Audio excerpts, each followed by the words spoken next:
Yun, good afternoon guys. Yan, April 26 ng hapon, no. So pumunta tayo dito sa Lopsa, Bacoor.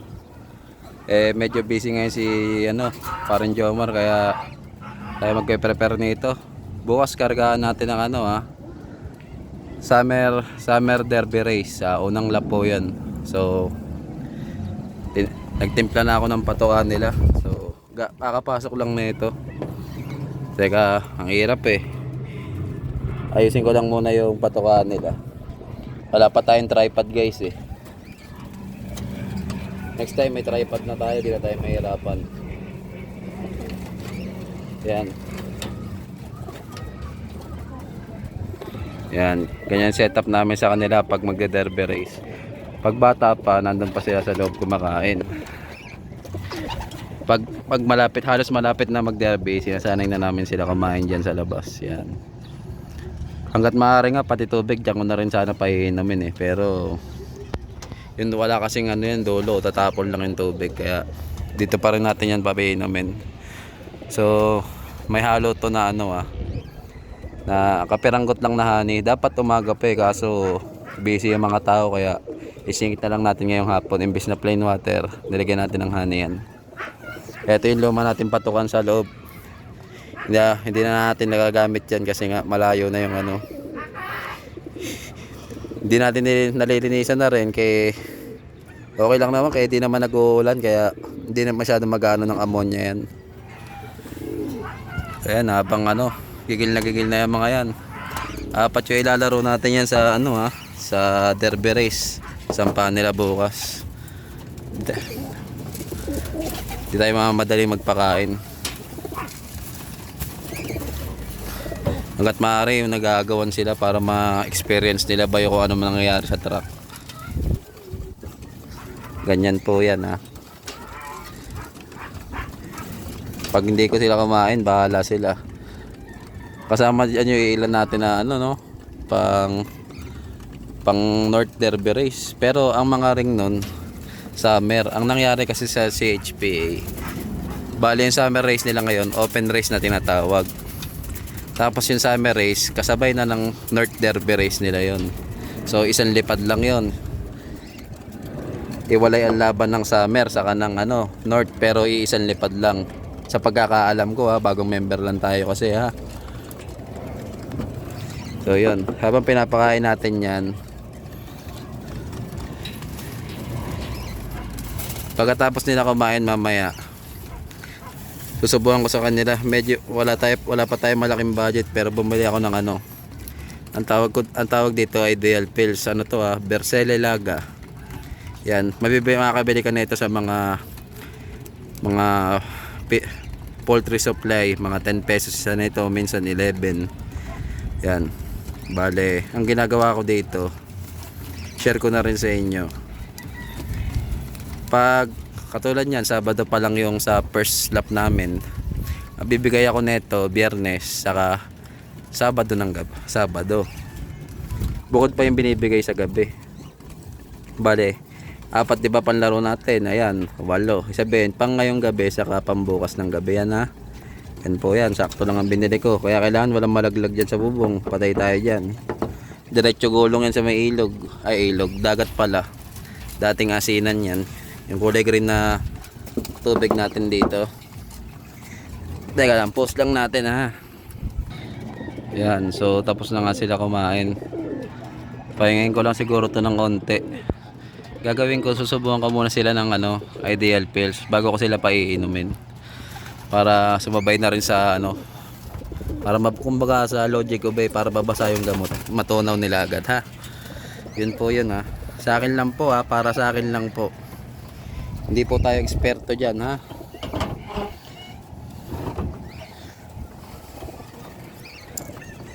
Yung mga breeder natin sa baba nakakain na. So focus lang tayo dito dahil ito may laban. Titingnan lang natin kung may ba mga kinikilos nila, malalakas ba.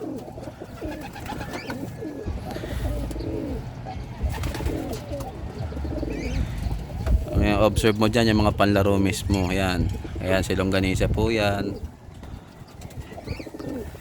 Tas ito si salpok yan, kita nyo Pinaliguan niya ni parang Jomar nung nakaraan, kaso parang ano, pagkaligo yata napahiga siya sa dumi o nataiyan siya sa baba, kaya ayun, may dungis yung pakpak niya. Hindi lang siya dyan, pati yung ibang puti nagkaroon ng konting dungis. Ayun yun. Ayan, dungis din ng isang puti natin na barako. Yan, mga pang norte natin yan, pati yan sunog na yan, anak ng Taiwan yan, nandun sa baba. Hindi sila magkapatid, magkaibang Taiwan ng magulang niya. Ayan si Bubbles. Ay, ayan pala si Bubbles, yung pinakamagulang natin na pang derby.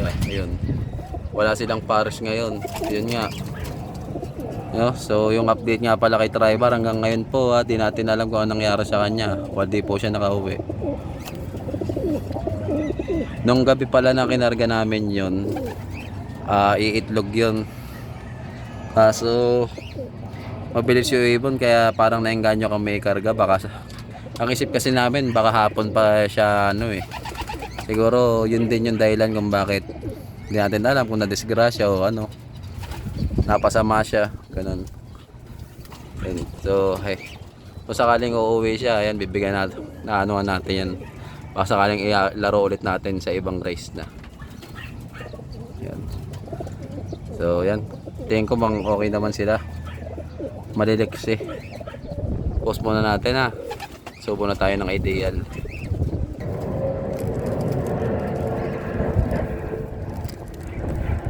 Ayong apat.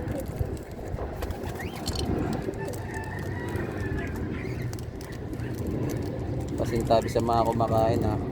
Medyo malaki yung bilbil. Kuha natin mga ibon.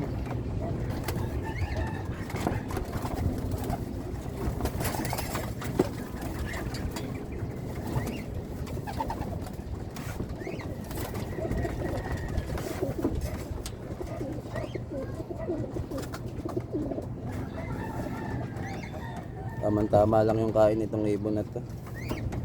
Medyo dry siya.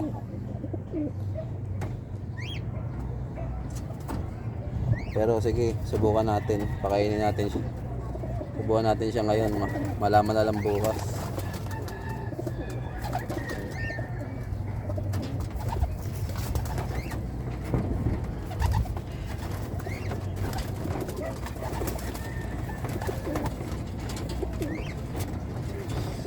Yun, nahihirapan nga ako, papasok ko na sa loob.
Yun.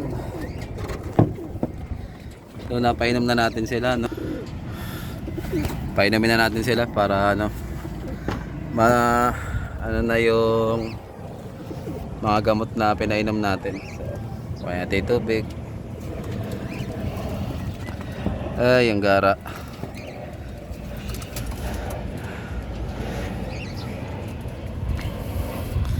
O, inom na. Baka inumin pa ng iba. May halo po yung honey ha, for vitality po. Hindi po tayo expert, pero yun ang lang pagkakaalam natin dyan.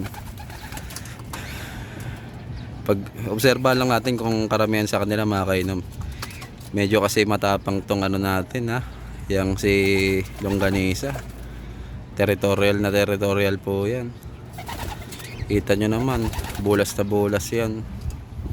So sa apat nga na nahawakan ko, dalawa sila yan, dalawang blue bar na yan. Si 8484 saka si 8489 ng ano. Hindi ko maalala yung number nito ni Longganisa, pero alam ko 8489 yan.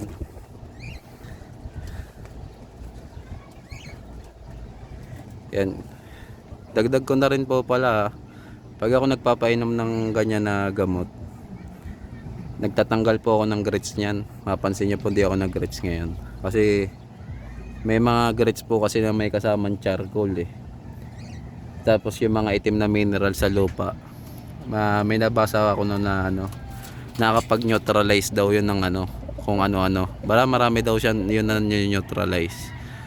Kaya ang ginagawa ko na lang, pag ganyan nagpapainom ako ng gamot, hanggat maaari hindi na ako nag-grits para sure ball na pasok yung sinubo natin na gamot, no? Wala po tayong duda. Yun lang naman yan.